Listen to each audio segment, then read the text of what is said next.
further, welcome to another edition of the Open Governance Initiative, the OGI. We are coming to you from the Gambia Radio and Television Services. My name is Fatili Kamuloshi, the presenter of this program. Today we are looking at the Ministry of Fisheries and Water Resources. Here with us is the Permanent Secretary at that ministry, Mr. Omar S.M. Jiba, and the Permanent Secretary is accompanied by two directors from two different departments in the same ministry. The first director is going to be the director at the Department of Fisheries, Madam Anna Mbenga, followed by the director at the Department of Water Resources, Mr. Fode Conte.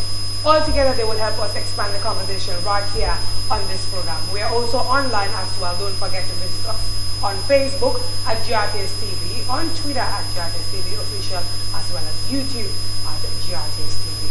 When we come back from this break, our guests will help us expand the conversation right here on the program.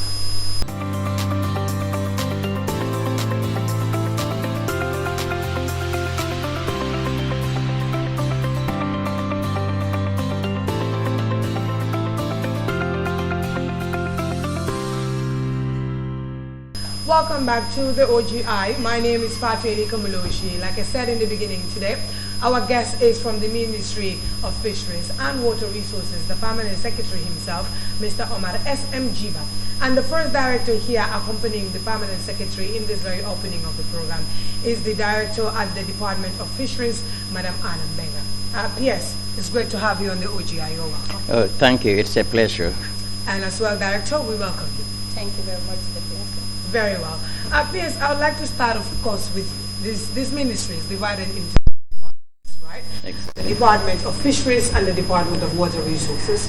Tell us, what do you do at these different departments and, of course, as a ministry? You've left out one, National Assembly matters. I was going to come to that in the very tail end of the conversation. It's all right. Okay. Yes. As a ministry, as you rightly made mention of, we have these two line departments that makes up the ministry, actually. They are our technical arms. In the ministry, we have the mandate. For instance, in terms of fisheries, we have two mandates, core mandates. That is, promoting a vibrant fisheries and aquaculture sector through research, sustainable management, utilization of fisheries and marine resources that would enhance sustainable livelihood of Gambians. The other mandate that regards to, in connection to water resources, is we are responsible, we are charged with the responsibility of providing and managing water resources, providing water for the rural and semi-urban areas. We also monitor the waters of the River Gambia. We also monitor temperatures and climate change, hydrology, climatology, and a lot of other things. When we come to that sector, I would expand. Very well. Let's start off with fisheries and just how you're going about making sure that this is really a mechanism to improve the livelihoods of the Gambians, which is generally the management of the fisheries sector in line with the NDP goals for this particular ministry. Thank you once again. The fisheries sector is divided into three sections or sectors. One is the artisanal fisheries. Those are the areas that uses our traditional canoes and improved boats with engines. They are the daily fishermen that supply us fish. Both are the coastal and inland fisheries. We also have the other sector, which is industrial, which is actually preoccupied with fishing trawlers. And the third one is aquaculture. These are the things, the three sectors that we have. And in the artisanal or in the fishing sector, as I said, we have that mandate or responsibility of managing the fisheries and marine resources sustainably for the seventh generation yet to be born. And therefore, the ministry is the administrative arm. We have the policies. We come up with policies. We come up with regulations to manage this fisheries, the fisheries sector. But then some of which we actually would delegate the fisheries department as the technical arm. That would make me want to come to the director there at that same department. Talk to us about how this has been a sustainable source of livelihood for those involved in the sector. Thank you very much. Mainly, as my permanent secretary rightly said, we are the technical arm of the institution, that is the Fisheries Department and the Ministry. We give advices to the Ministry pertaining to technical issues based on technocrat backgrounds. Basically, what we do as technocrats, we have 5 different units. You have the admin and directorate. You have MCS, monitoring, control, and surveillance.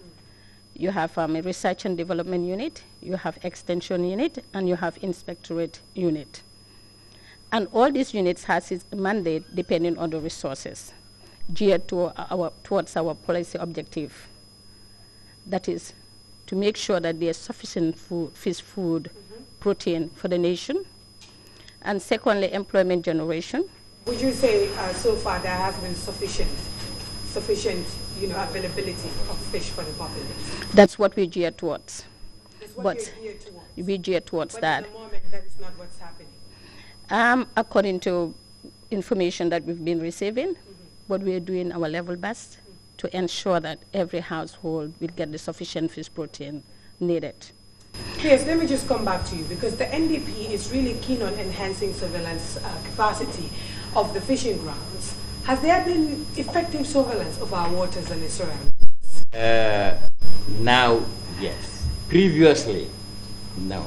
When we had this agreement with EU sector agreement, and we had this EU sector support, we used the funds to buy equipment and purposely for surveillance. Okay. And today I am proud to say we have installed the state-of-art equipment that while we are sitting here, you can monitor up to the borders of Cape Verde. Anything that is coming into our waters and going out of our waters, you will be able to see. What is the surveillance method that you've employed? We've got the VMS and the AIS that are installed in the vessels. And any other vessel that has got this equipment, whether you are registered in the Gambia or not, the moment you approach our waters, we'll see you. Has it been sufficient in really detecting illegal fishing vessels? Exactly. We've a month or 2 ago, we commissioned it. And the operation is a joint operation.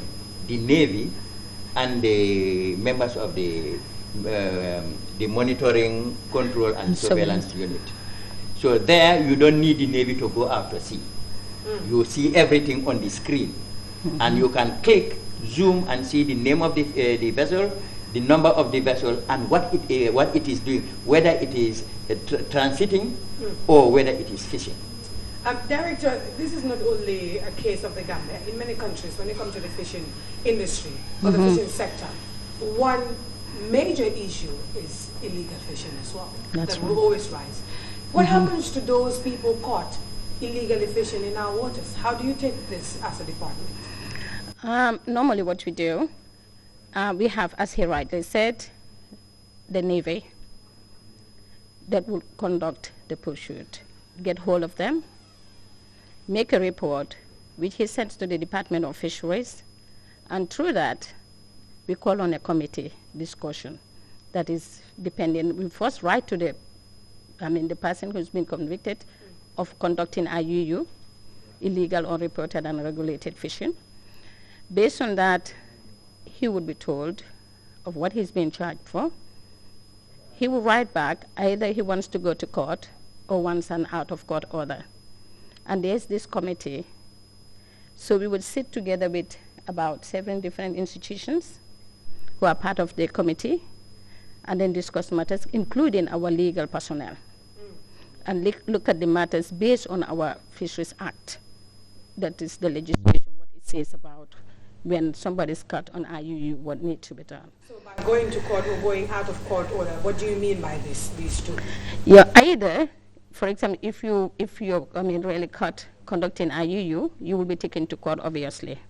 And based on the court issues, you will be charged, still relating to our act. Have you registered cases in previous years, and just how did you handle them? Okay, currently the ones since I've been there, you can come in. Yes, okay. Yes, as director has rightly made mention, we have got a committee called the Consultative Committee for Settlement of Cases out of court. And this has been mandated, the minister has been mandated to compose of that committee. And the composition is Ministry of Fisheries would be the chair, that's myself, the Navy, Ministry of Defense, Justice, Ministry of Finance and Economic Affairs, GMA. GMA, and the department itself. Now the question is whether this committee has been very much efficient in tackling the cases. It has. Sure. Yes. It has. Previously, when vessels are caught, they are taken to court. So there are actually people illegally fishing. Fishing. Of course. Yeah. In the water. Either illegally fishing or using gears that are not prescribed, the wrong gears, or they are caught fishing in the wrong zones. Do you have identified zones for fishing? Zones, yeah, for fishing. So you either, when, as she said, we will write to you if the Navy writes it to us and says X vessel has been arrested for doing so. We will write to the proprietor or to the agent and say your vessel has been arrested. Now you opt for two things. You opt for one. You either we take you to court with the normal courts at the High Court, or you opt for out of court settlement. It's an easy way. We are not a court, but we bring in the Ministry of Justice to interpret the law. So when they opt for out of court, what happens there then? Then we sit over it. That committee at committee level, we decide, but with the guidance of Ministry of Justice, and give a fine. And with guidance of our act. Okay, and then we quote the sections of our act when we are writing to you that you are fined for this offense and will pay X, Y, Z. Has this really been effective enough in terms of deterring, or the prospective illegal fisher folk using our order? Because we want to make sure that any measure that you are taking is just safeguarding the livelihoods of the people. Is this something that you continuously register, or your mechanisms have been enough in deterring intending illegal fisher folk? One thing I have to make clear here is illegal IUU is second to drug crime in the world. And no matter what you do, they'll keep doing it. And it's a global issue. And it's a global issue, not only Gambia. In fact, we have got this sub-regional fisheries commission that is helping, like Senegal, Mauritania, Guinea-Bissau, Sierra Leone, and up to Ghana end. We collaborate in this fight. Sometimes so you are collaborating with the sub-region. And that has been working well? And that has been working well. We also signed a contract with an American company that comes in unannounced. We would only get to know at my level, and we alert the Navy. And that's they will Sea come. Shepherd. Yeah, they are called Sea Shepherd. They will come in, pick the Navy officers and our inspectorate unit, and they go out for 2 weeks, 3 weeks. They are at sea, and they keep arresting a lot. And so within that period, a lot of that activities has become deterrent. So when those people don't come inside, they keep doing the activities? No, when they don't come, we have our Navy to be doing sport patrol. Which is substituted now for the FMC. And now it's substituted with the FMC, the Fisheries Monitoring Center, where you would sit here and monitor all your borders. It's both for the fisheries and also for security reasons. Now, yes, there is also a need to upgrade local processing to improve quality control in conformity with standard requirements, especially of destination markets. But even with that, really, how are you making sure that this is not overly exploited by parties involved? In terms of quality, we're working hand in glove with FAO as our development partner, and they've come up with what we call the FTT, the Charoe technology, where in terms of smoking fish, the amount of toxic that gets into the fish through our, when we use our local means, has been reduced drastically, and through that you meet the European standards to be able to export your fish out. Now we've built one in Gunjur as experimental. After the success of that, 2 more are being constructed at Burfoot. And consequently we would have Tangier, Bakau, and so on. Before we export, really, we have to first of all meet our local demand. Is there any minimum requirement of how much fish one can export out of this country? I don't know. Director? There is no minimum requirement per se at the moment, because what becomes the basis of exportation? Wow, you know, these are on private basis, and you know Gambia has a free market system whereby people can purchase fish and export. But though we have our control border, that is true by land, and basically it's true that because we have our personnel posted at Kaurang, who also control fish that is going out of the country. At a particular time of the year, we normally stop any transportation of fish from here. Like now, when we have this fish season, like when there's this Tobaski, Korete fish season, you know, most of the fishermen, to be honest with you, more than 90% of them are Senegalese. They are non-Gambian. Very few percentage Gambians are fishermen. Now, if you don't have a criteria of what exactly they need to monitor at the borders of these people that are really exporting or taking the fish out of the country, what really determines the basis of their interception? No. You must be given a permit. You have to have a permit in order to export. But there's no meaning you can export as much fish as you want. Because it's an open market. It's an open market, but during this particular time of the year, we don't allow fish to be transported and export to neighboring countries even. But already, Director, and maybe we'll come back to this, like we said in the beginning, you are also aware of the cries of the people that there is no enough fish in the country. That's what they're saying. Okay. So then that means that there really needs to be effective control mechanism of how much fish we export. Is that correct what you're saying? Okay, can I come into that? Yes. This is not about the quantity of fish leaving the country, as I rightly mentioned to you earlier. If you have the fishermen being foreigners, the majority of fishermen being foreigners, who caught the fish? During this time of the year, they normally leave for the fish to join their families in Senegal, Guinea, and Mali in particular. So you have very few Gambians who conduct fisheries act, especially the capture fisheries. What are you doing in that then? What's happening? Then we manage with what is available. And in particular, we have also this 10% landings based on our licenses. We would come to that when we reach. But then still, yes, the fact is that she's mentioning the fact that we have most of our fisher folk as foreigners. And that's one of the reasons why you few. Yeah, that's it. Goes out of the country. You might want to come. What exactly is happening with our own local personnel, our own local fishermen? The ministry has come up with a strategy. 2020-21, we sat and looked inward and said, look, the majority, 90% of the fisher folk are foreigners. Now, how do we engage our own youth in this? And therefore, we could all recall that during the Janet Commission, 14 artisanal boats formerly owned by, formerly belonged to the former president was taken away.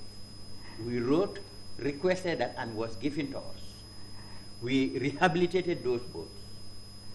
Out of the 14, we took 2 and employed 2 trainers.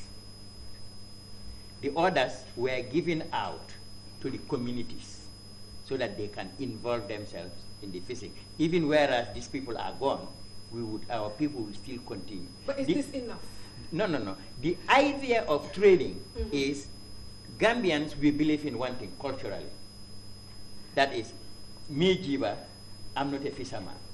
And we think fishing only belongs to the Sereres. Palm wine tapping and others belongs to the Jolas.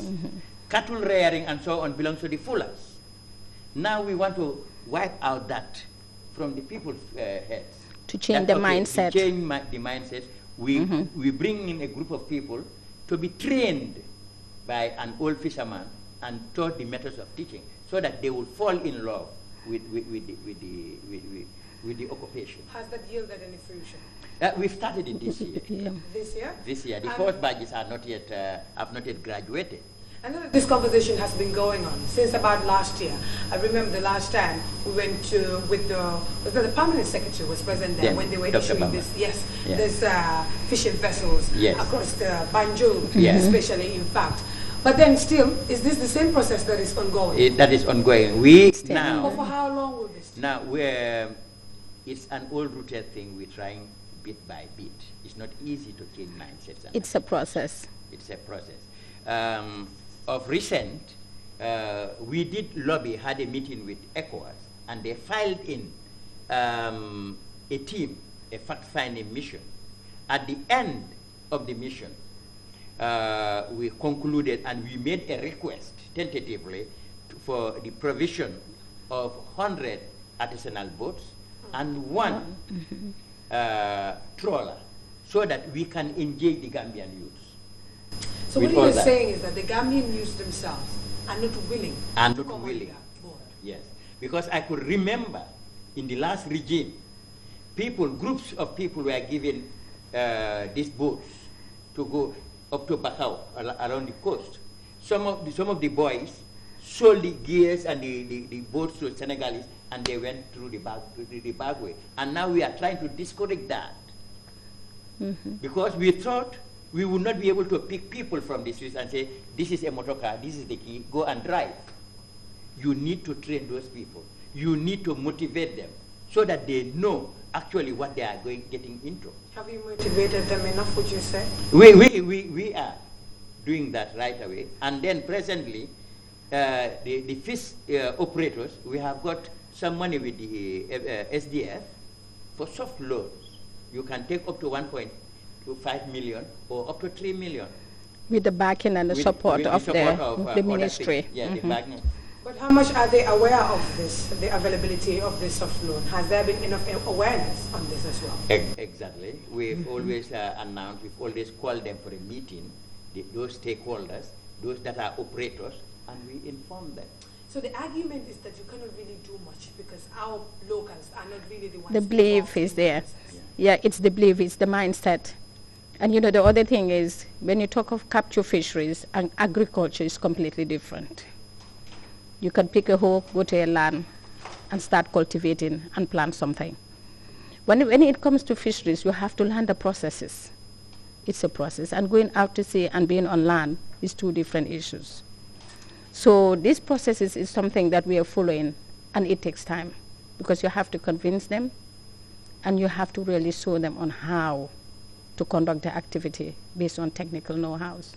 Yes, this is very important because as it is, and you're already aware, there has been a lot of chaos around the issuing of licenses to non-Gambians, to foreigners, not to even talk about Senegal here, right? But you understand what I mean. How serious is the ministry really taking this? One thing very clear, a lot of Gambians are not involved in themselves, are not investing in the fisheries sector. But those along the coastline that are really dependent on the resources for their livelihood they are the artisanal. That is the artisanal. They are the artisanal fisheries. So they go up to 7 nautical miles, right? And then the industrial, which is these fishing trawlers, they go from 9 nautical miles. A nautical mile is 1.5 longer than the normal mile on the sea, on the land. So that is where they start fishing, going to the high seas, where this artisanal don't reach. So where is the conflict of interest here? The conflict of interest comes in. This is a passage. Before I go to your room, or to my room, I have to pass through your room. So that the artisanal area is a passage for the industrial. So some of them, as they go past, they cast their nets. And you see them trolling.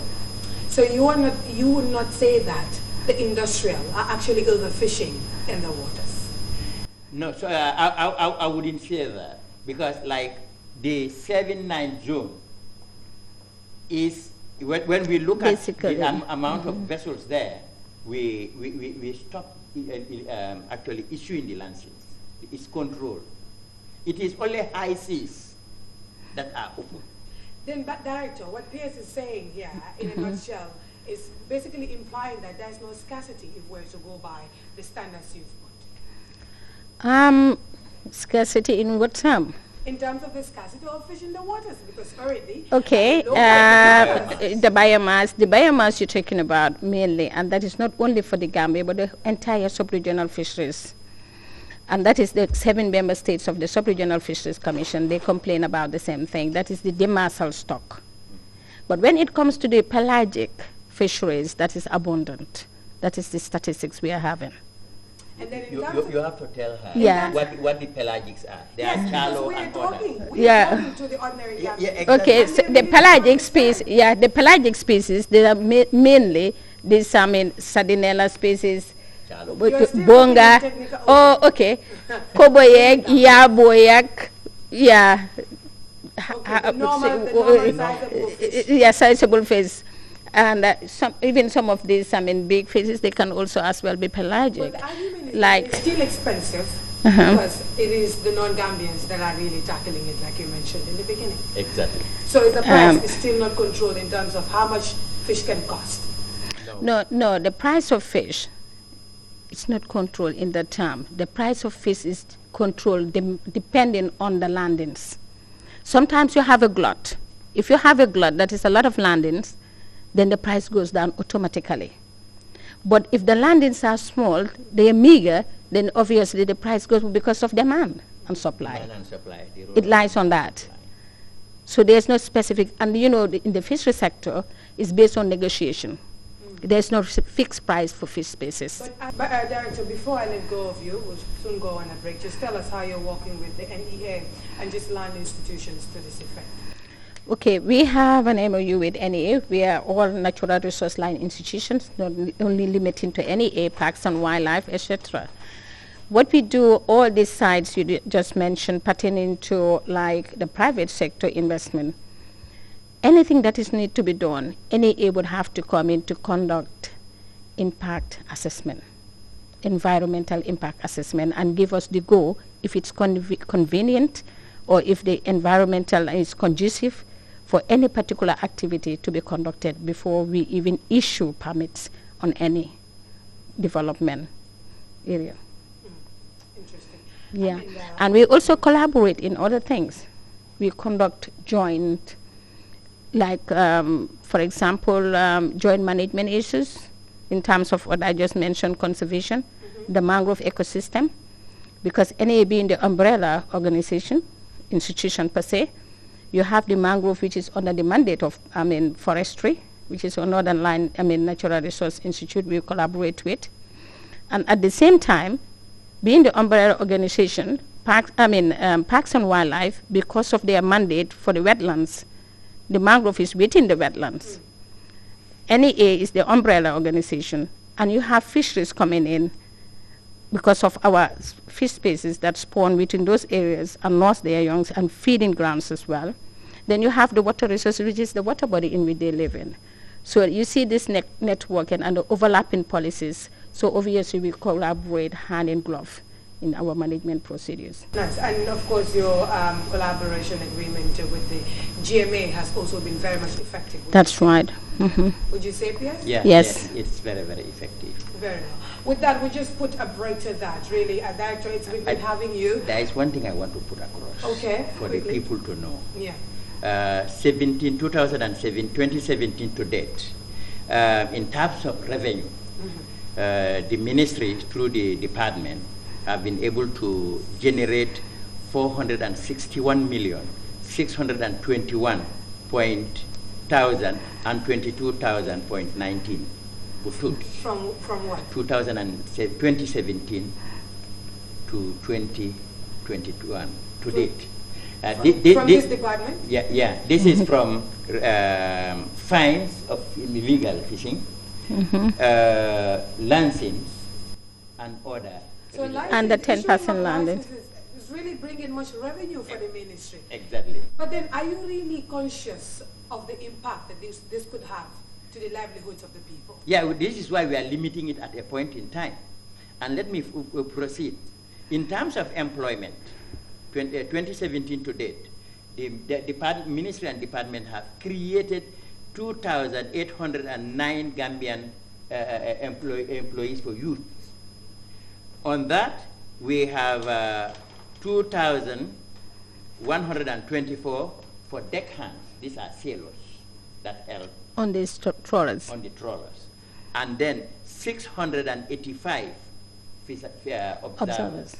People that go in. And these are all employment creations. These are all employment for the youths. So despite all other constraints, we know that in any positive thing you see, there must be the bad side of it. But we are trying to see how best the good would always overweigh the bad.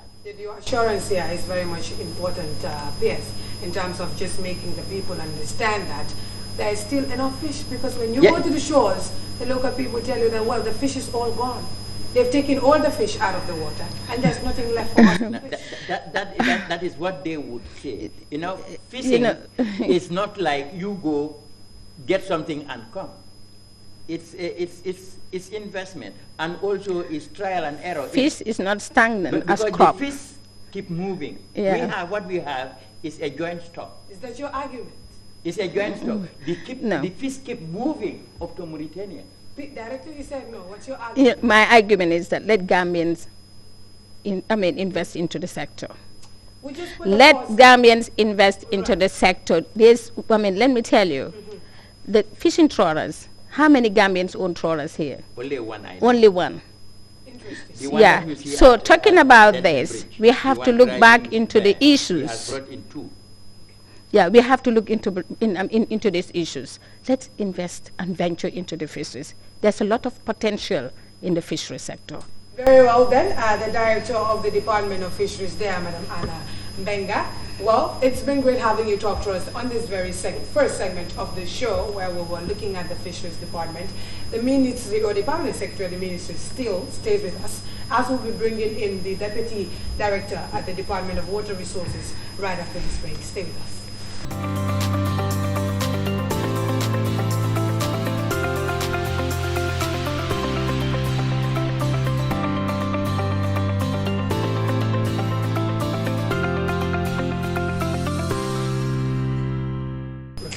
Welcome back to the OGI. We're coming to you from our main studios here on the MDR Road. My name is Fatu Elika Mulushi, and as we're looking at the Ministry of Fisheries and Water Resources, not forgetting National Assembly matters, is with us here the Permanent Secretary at the Ministry, Mr. Omar S.M. Jiba.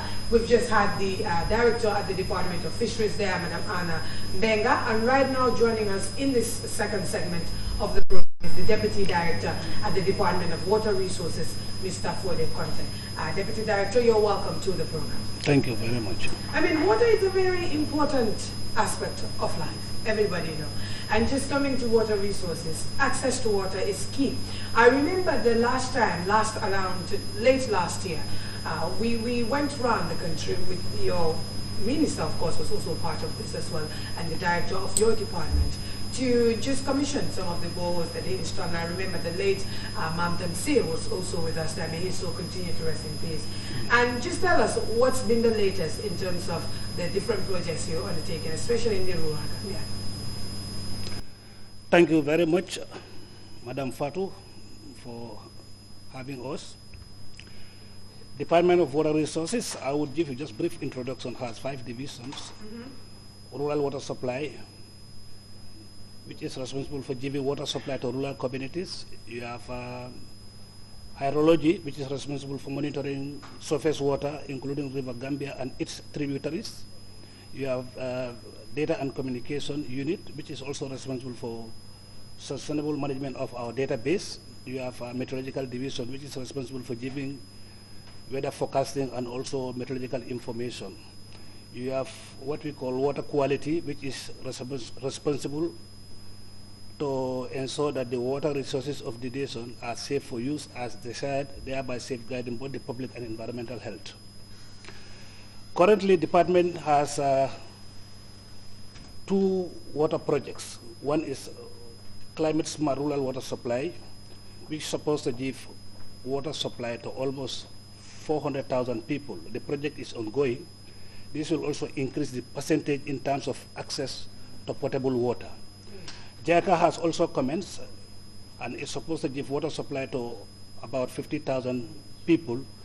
They have conducted the test drilling, and because of COVID-19, we are collaborating with their local counterpart, which is Mr. Kaur, their local consultant. But hopefully, by the end of the year, they will come and they will continue doing the rest of the activities for the project. So currently, access to water is around 74%. Okay, because I was going to ask. Yeah, but after the completion of these 2 projects, that is the JICA project and also climate smart rural water supply, it will be by 2023, we are expecting to increase the coverage to 77%. I mean, that's good to know, really. But let's just move to other issues as well, because in terms of keeping the populace abreast with timely and accurate weather and climate data, has that really been sufficient, Director, in setting up early warning systems, especially now that we're seeing a surge in disasters? Oh yes. Department currently is in fact trying to maximize the number of meteorological stations, because we believe that the more stations you have, the more accurate the forecasting becomes. We are currently getting support from FAO to install some of the automatic meteorological stations. We are also getting support from UNESCO and other partners to ensure that the number of stations is being on increase. The information that the department has been providing, really, has it really been sufficient to PS? Exactly. It has been accurate, and as he mentioned, with our development partners, previous years it was manual. It's just like the NAWEC meters. You go there and read and tell the people. But now, through FAO and World Food Program, UNICEF, we are installing automatic weather stations, which would correspond to the center for weather forecast station at the airport. Really? So we're changing. Instead of being manned by an individual, it's now going automatic.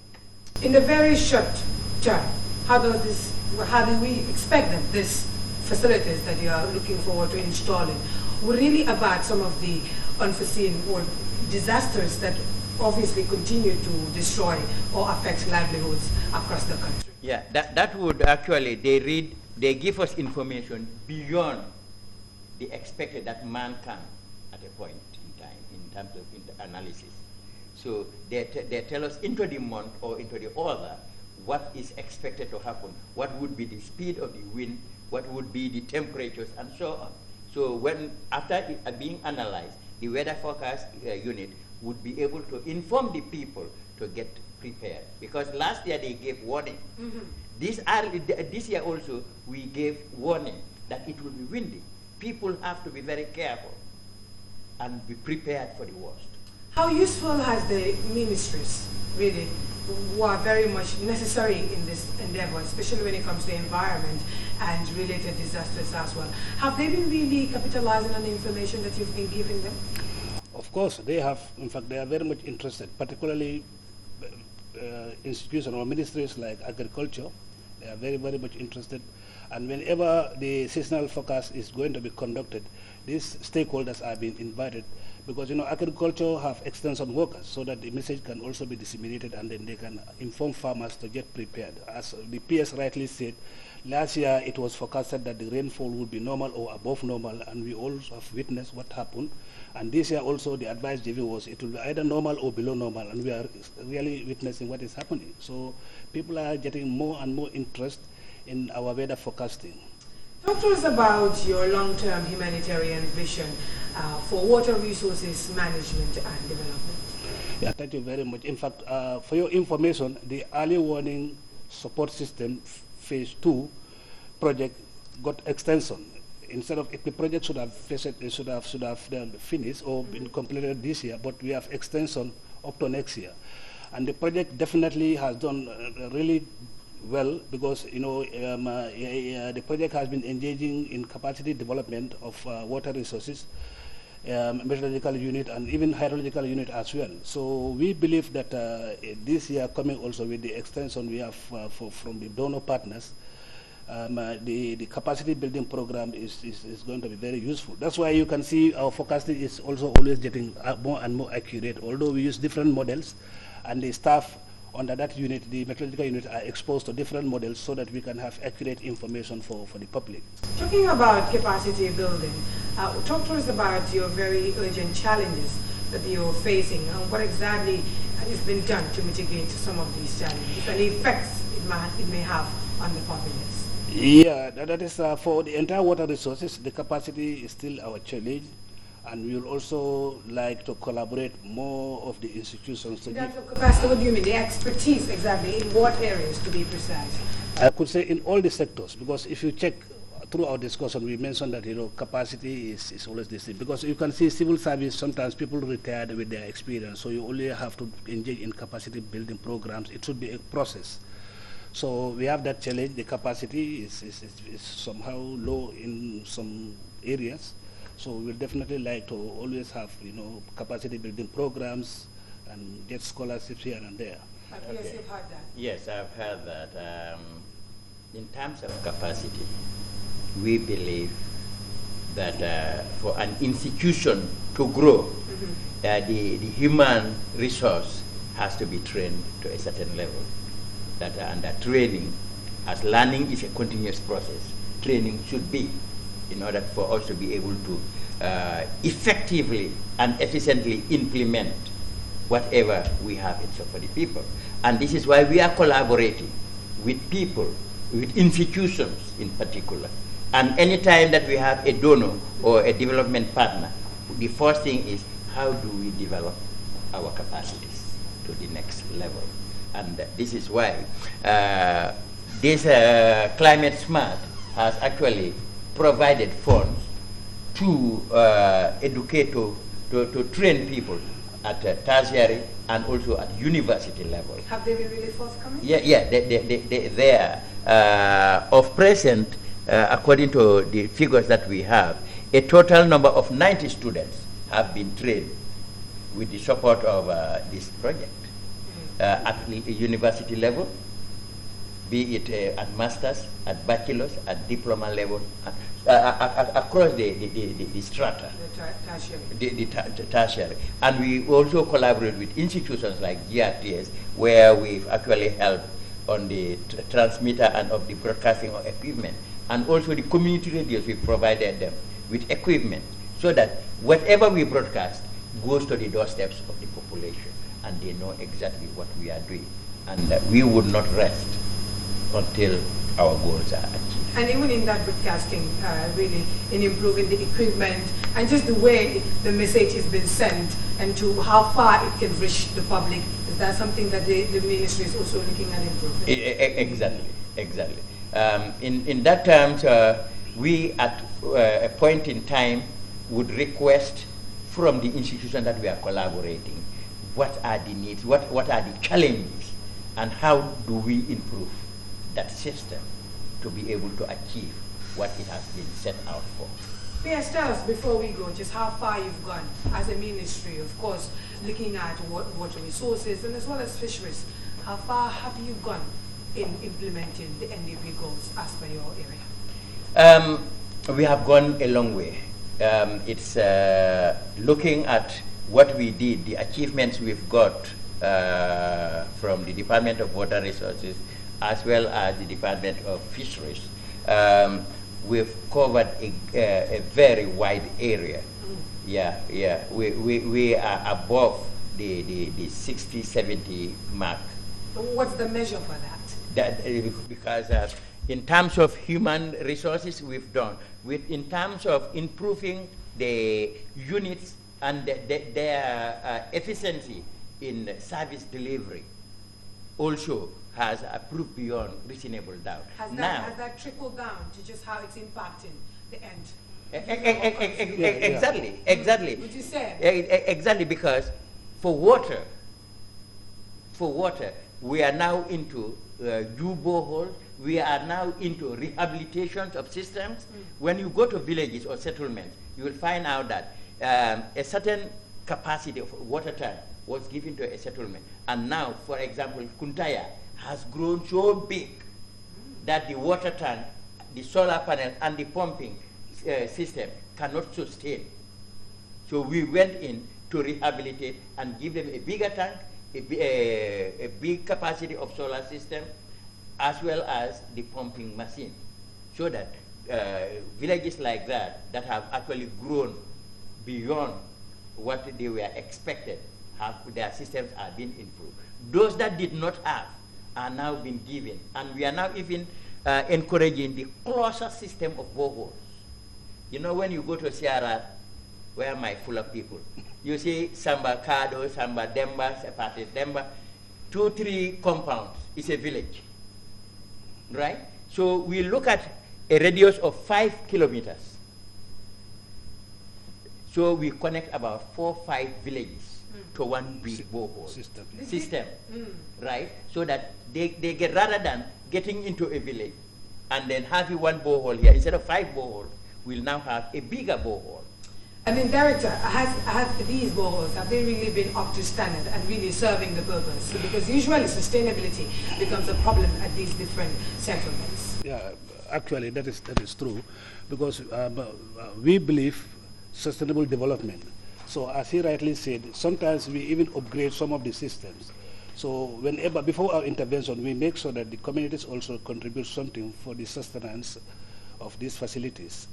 So definitely these systems, some of them have been serving for more than 30 years in some communities. So we also always go in for standards. That's why sometimes we have little problem with some of the private people who are into borehole drilling. We sometimes have an organization called WSWG, that is Water and Sanitation Working Group. Sometimes we will call the actors and discuss the standardization of the boreholes. Have you been monitoring them as well?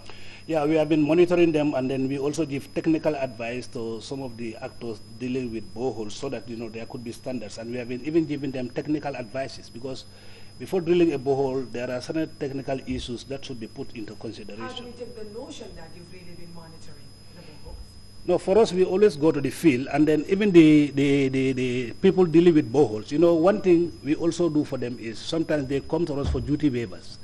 So through that, we sensitize them that they should be careful and then follow the criteria whenever they are drilling boreholes.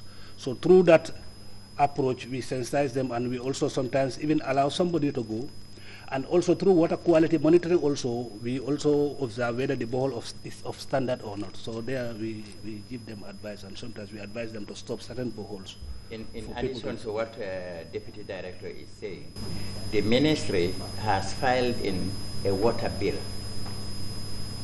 If enacted, we would be able to have the absolute power to control whoever is going to dig a borehole. Because now you'll see the Sereres and the Fullers, let them have the equipment, they are going to Sarepati. They said, I am a qualified borehole driller. They will dig, and it will not be up to standard. And you are aware of and this? Yeah, and they go into because it's a very sensitive place. People will go tell the people they are in need of water. I will do it for you. You go to stop them, it becomes a boomerang. So with this bill, if it is approved and enacted a law, Anybody that wants to go and help a community would have to register with us, will have to come and sit with us and have our standards. Very well then. P.S. Before we wrap it up, of course, you just mentioned bill, and that makes me want to go to the issue of National Assembly matters, because this same ministry is responsible for National Assembly matters. Exactly. Tell us, how's the coordination going with the Assembly? Well, it's fair, but then, candidly speaking, the ministry doesn't know anything. It's just a symbol. Oh, so this is just a name? A name tag to the ministry, because they do their own thing. Their budgets are not submitted to us. Even when they go on budget bilaterals, we are not invited. So we don't know whatever they have in their GT. But this is supposed to be for checks and balances. It should have been, but it is not. That's rather unfortunate. But Director, before I just let you go, tell us briefly how hopeful we can be for this department in terms of fulfilling your mandates in a very short term across all levels. Yeah, as PS rightly said, the bill, if it is enacted, will help us a lot. Because if not, we have seen that people who are into this water drilling activities, they are doing so many negative things like destroying the aquifers and things like that. But as we also said at the beginning of this thing, we want sustainable development, and our mandate is to make sure that the water resources of the Gambia is sustainably utilized. So because of that, there are key things like we depend on the capacity building, because we know that department is doing pretty well in terms of data collection, and then data is information. So through the data we collected, or through the data that have been collected, we get a lot of information for planning the natural resources, these vital resources, which is water. So we are also collaborating with a lot of institutions, and then we are sharing information with them, like agriculture, as I mentioned, because they said water is a driver for any sustainable development. So therefore, we emphasize the importance of water to our partners. And then I have to mention that also for the water quality, we have collaborated with PURE also, who is very much concerned about the type of water or the quality of water that is being supplied by NAVIC. So they help the department in terms of logistics and other things. Awesome. Yes, unfortunately, we can't go into National Assembly matters since you're dealing with little in that regard, but just to cap it up, really. Yeah. Interesting conversation, but just tell us what really we look forward to from this ministry and just meeting the NDP targets and your general strategy. I am here to assure the general public that we're working tooth and nail in the right direction to fulfill our mandate, especially that of the outcomes of the NDP, the sustainable management of our resources, both the fisheries and the water resources. My last thing is Deputy Director made mention, but brief, our collaboration with UNICEF. Okay. It goes to this direction, providing water to health facilities and schools, hospitals. Like so far in the 7 administrative regions of this country, 25 health centers and 40 schools were provided with improved water supply systems to improve access to adequate and constant water supply to the beneficiaries. And then also added to that, 60 schools and health facilities were also provided with toilet, that is sanitary facilities, that is toilets. And these toilets are improved ones where we have taken into consideration the disabled, okay, the gender, women, they are especially when you are in the other side of your systems, you have somewhere where you treat yourself and everything is provided for you. And then that of men and so on, for 60 schools and 60 health facilities in this country. So in a nutshell, we look forward to rapid development from this area, not to forget fisheries. Exactly. Like I'll come back, the ECOWAS just Commission, briefly. Just brief, that the mission would be, we've agreed they will provide us with 100 artisanal boats and 1 trawler, and also in non-fisheries, we are working, they are coming up with a proposal for the development of the landing sites to improve this present situation countrywide. Very well. So these are some of things. Very well. We've heard it, and the Permanent Secretary has just highlighted some of the plans together with his two directors there. We had the first one from the Department of Fisheries, Madam Anna Benga, and just right now is the Deputy Director at the Department of Water Resources, Mr. Conte Pierce. It's been great having you on the OGI. Many thanks for coming through. Thank you. It's a pleasure too. Very well. That was all we had time for on this edition of the Open Governance Initiative. My name is Fatu Inikomoloshi, and make sure next week it is a date again on Monday at 9 p.m. when we invite another ministry to look at their development plans in line with the National Development Plan 2018-2021. Till then, have a good evening.